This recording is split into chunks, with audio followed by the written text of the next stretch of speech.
back to the Director's Garage. I'm your host and resident idiot, Michael, and I hope you guys are enjoying the sound of silence. Yeah, I tore into all my electronics over the weekend, and I soldered some new quiet fans, which should tone down the annoying buzzing in the audio, besides my voice. Now, these components were just under my microphone, and they were making a ton of fan noise, and it's due to these little buggers right here that were in the components. I tore them out. Now they're powerless. I cut the wires.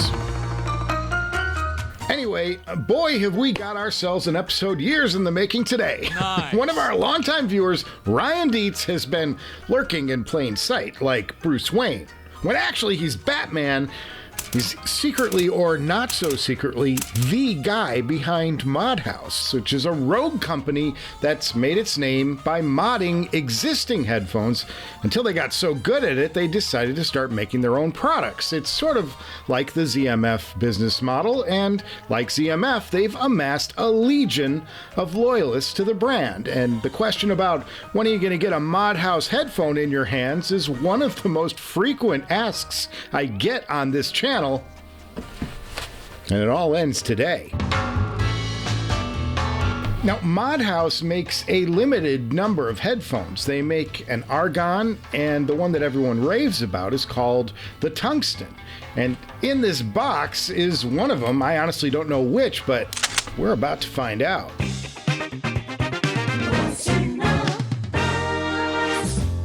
Your body lay cold and withered through the autumn, and you found yourself old. You got that one? That's Death of an Interior Decorator by Death Cab for Cutie. I'm double deathing today. How's that for a start? Please. Now, I try not to know too much about what I'm unboxing. It makes this experience fresh. I'd rather have fresh anything than spoiled, don't you?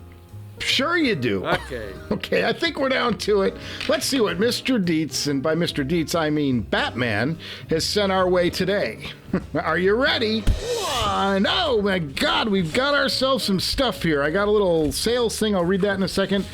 But right here, through the bubble wrap, we see ModHouse Audio. I'm impressed with the logo. I'm impressed with the case. Let's check it out. Kind of heavy-ish for a headphone case. Oh, there it is, boys, there it is. And this is a beautiful Pelican case. Turn it around, you can see it's got some latches, but this thing's like ballistic missile tested. Let's open it up. And are you ready for this one? Wow. Oh, there they are, guys, there they are. It's a dark, mysterious box, and I think we're looking at the ModHouse Tungsten in, oh my God, gorgeous purple. Look at this anodized beauty. Oh, it's two-tone. Here's the best part of this, okay? These are Director's Garage colors. I don't know if this is intentional or not, but Mr. Dietz just blew me away, and I think I'm going to have to buy these off of him based on how they look. This is awesome. These are Director's Garage. Check this out, guys. You got the purple on the one side, you got the seafoam on the other. I also love that you'll never forget which one is which side goes where. This is fabulous. I gotta talk about this build. I love these hinges. These hinges are beefy and they feel good. Nice leather pad on top, I'm feeling. That's good. Little bit of a thin metal on top. I'm not a huge fan of that, but the build around it is sturdy and righteous, and they've got heavy bolts everywhere, and I like that. It's gonna hold together nicely. I just can't get over this amazing two-tone design, man. Ryan, I'm gonna have to send you a check, man. This is amazing. Now on the bottom of this, you've got, it looks like these are 3.5s, and you know how I feel about this connector situation. It's either got to be the Audeze ZMF Meze standard, or it's got to be 3.5. And Ryan and Modhouse went 3.5. I gotta tip my cap to them, because guys, we are getting insane with the different formats of connectors on these products. Even the pattern here keeps mesmerizing me. It's like a sun thing, and you see the M and the H all in the middle, and the yokes feel, these are plastic, I think, but they're like a carbonate. They're not cheap plastic at all. There's flex in these, and I gotta also think that this is some kind of damping system for resonance, because this plastic is going to dissipate noise much like rubber would. Very clever. I think there's a lot going on here, and I also like the texture. These are this polycarbonate material, but it feels good to the touch, you know? Let's dig deeper into the box. And there's not all that much there, but we do have this. Oh, look at this. Look at this, a gorgeous copper cable, beautiful braid, and check out the hardware. This thing looks like it belongs to a pirate. Down at the connectors, 3.5, as I said, and then you get this cool kind of weavy pattern. I like this. This is nice hardware, and you get a sticker. Sticker? Anyway, let's try these things on for the first time, and they are very comfy. Very comfy. A touch on the heavy-ish side, but not like LCD4 heavy. There's a lot of beef here. You feel like you're getting a lot of headphone with this, and that's something I always appreciate. But the clamp pressure, not too bad. These are wide open, though. I can tell you that. They're amazing wide open backs. But I do think that we've got to wire these things up so that we can start to head into a first listen to these bad boys. What do you think of that, guys? And again, this is a headphone that I've been hearing about for a long time, so I'm really going to get to fulfill something that's been literally years in the coming, and it's going to happen right now. We're going to head into a sound impression, and we're going to hear how these things sound. To start the sound impression, I'm going to be using the Enlium 23R as long as it's in-house. I've been warned that Modhouse headphones are typically pretty hard to drive, and I think that the Enlium is probably going to be a better pairing than the Zale, at least initially. So let's give this a try. And I'm going to start out with the Talking Heads, one of my favorite bands, probably my favorite band of all time. I have so many favorite bands, guys. I love music. But we're going to go to Fear of Music. This is one of their more obscure records, and I'm going to start out with I Zimbra. Now, I Zimbra is a song that's got a heavy African drum influence on it. I just love it. It's a moving song and lots of percussion. Can't wait to hear it. So let's check this out first.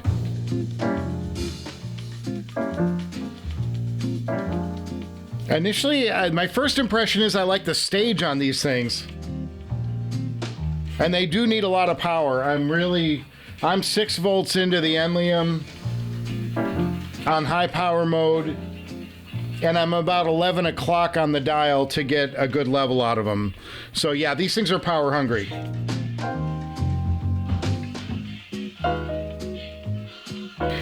The first thing I'm noticing is the image. There's a really strong and precise image on these things. And I like the stage. I don't know how crazy wide it is. I don't know that this is the widest song, but it's giving me hints of a fairly decent sized stage, which I appreciate.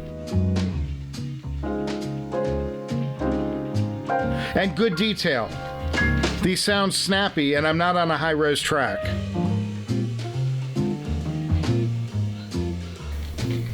I like the overall presentation of this headphone, at least initially. It's stitching together some really nice technicals into a good sound stage, some great placement of instruments, and decent detail. It's just giving me a lot of good elements. I will say this, these appear to take more power to drive than the Susvara. I didn't think anything could take more power than this as far to drive. This is amazing.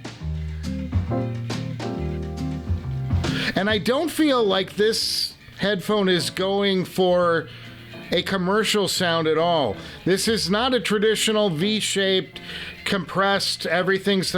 This is really going for a higher end sound. This is competing with the likes of HiFiman's HE-1000. It's in that lane. These are going fast. Oh, take me to the river.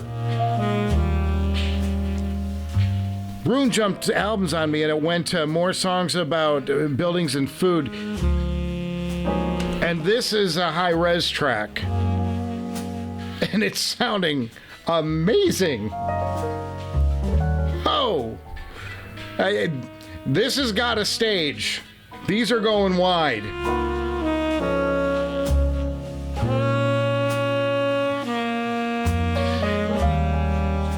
And it's a totally different flavor. This is a totally different flavor of headphone.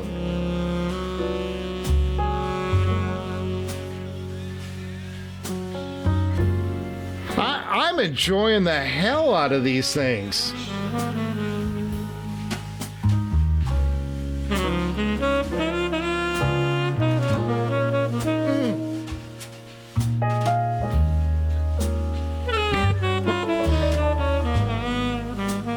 Okay, iZimbra was a little narrower in presentation. I'm on Take Me to the River, and these things are going way wide. There is a thumping deep bass that's not an overdriving bass. It's very tight and very textured. And the reverb effects of this headphone cannot be understated. There is tremendous speed happening here because I'm getting a very smooth and detailed reverb, and only fast headphones will deliver that. The rest of the other headphones kind of fall off when you get into a lot of reverb.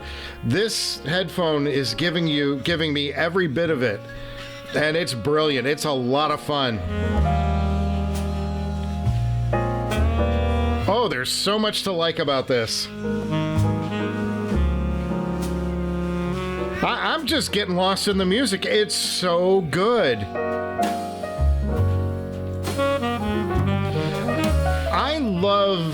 I'm going to pause for a second because what I'm going to say about this before we move on to some other songs, because I got to hear some more from these, but I love headphones that present the familiar in an unfamiliar way.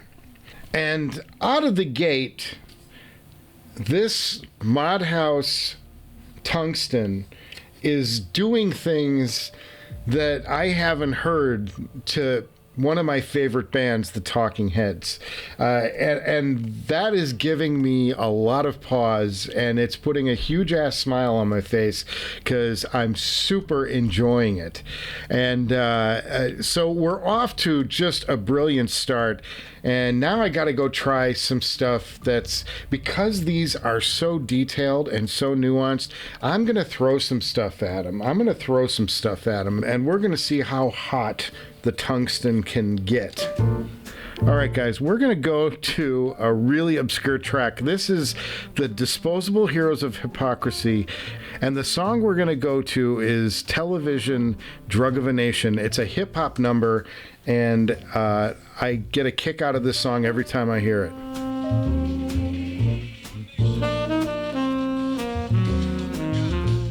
This is awesome. Guys, if you haven't heard this track, just check it out once. It's amazing. This is nuts. This is so fun, and it's detailed, and there's body, and there's a great stage.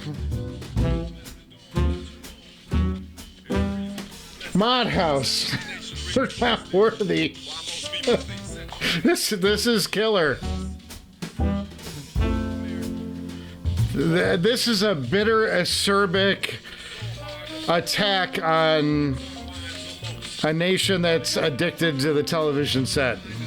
It's written in the gangster rap era of hip hop, but it's just brilliant.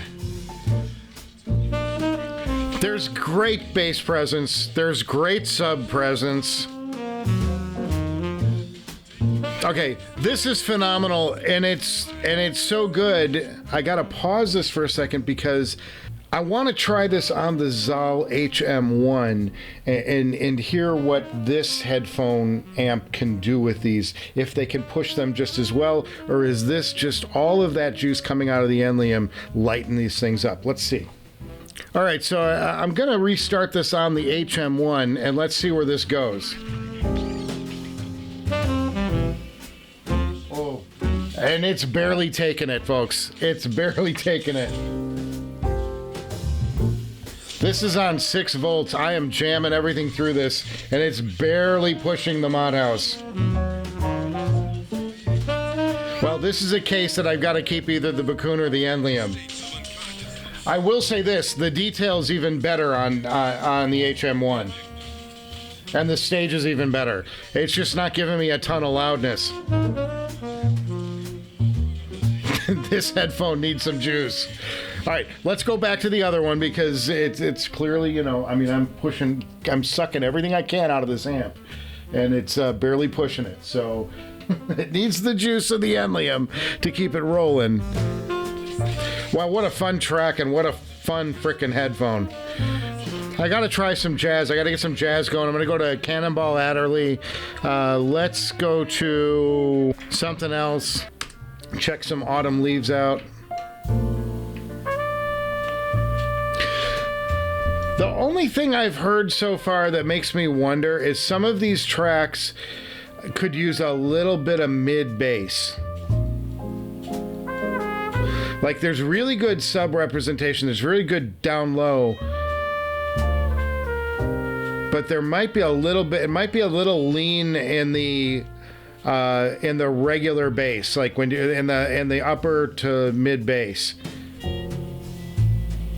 Because I'm not getting a strong, like on a string bass, I'm not getting a strong presence, and I'm still getting a lot of the detail up in the upper register where the horns are in the mid to uppers. But it's something I want to hear more of, and I want to go through some different tracks. I can't do everything right here. This is going to be a 30-minute video. But you're getting that detail. It's an acoustic performance. I think these generally sound better with more energetic tracks so far. I'll throw something else at it. I'll throw, not something else, but you know, pun intended. Oh, I'm looking for something else. Beautiful sax comes in. So good. All right, I'm gonna go now to Paul Simon. Let's check out some Graceland. Let's hear Diamonds on the sole of their shoes. Oh.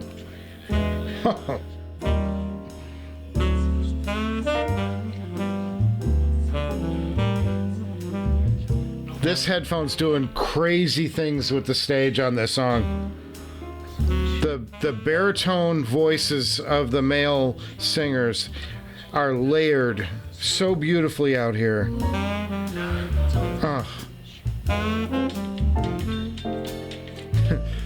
There's an element to the bass on this that's very 80s sounding. This is an album that didn't age particularly well. It's got some 80s signatures in it, even though it's in some regards a classic. In fact, if we're gonna do a little musicology here, I think a better album from Simon was one that he wrote for Broadway called Songs for the Cape Man. There's a song called The Vampires. There's so much good going on with this headphone as I'm just rolling through tracks. I don't know how this is going to cut together, but guys, I have been listening to track after track, and I can't. It's one of these things where you just can't stop. You're hearing interesting stuff in interesting ways. It's so good. One last track I'm going to go to. I'm going to do something bluesier, and I'm going to go to R.L. Burnside. And the album I'm going to go to is called Come On In, and we're going to check out a track called It's Bad, You Know. And I love this. It's got a great harmonica, great bass line to it. Yes. Yes, yes, yes. So good. Just nasty, nasty blues number. Driving, nasty blues number.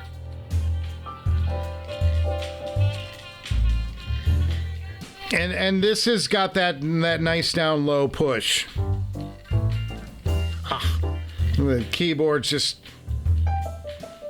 such a great juxtaposition of near and far instruments. She asked me why. I just went on and told her. It's so good. Oh, it's so great.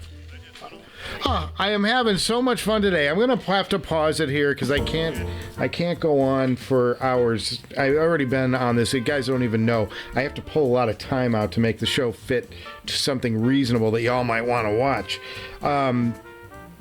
My initial impression with these, this is an amazing headphone. This is an amazing headphone. We got to talk about the incredible sound that these things are producing. A tremendous stage, excellent sub, a detailed, beautiful mid and treble, lots of sparkle on top. It's a great tuning. The only knock I had was that on some of the acoustic numbers I went into, seemed to be a little bit of a mid to upper bass deficit, just a little bit. So maybe I would push that with a little EQ or something. Nothing that's deal breaking at all, because there's so much about this headphone that's freaking wonderful and awesome. Like the build.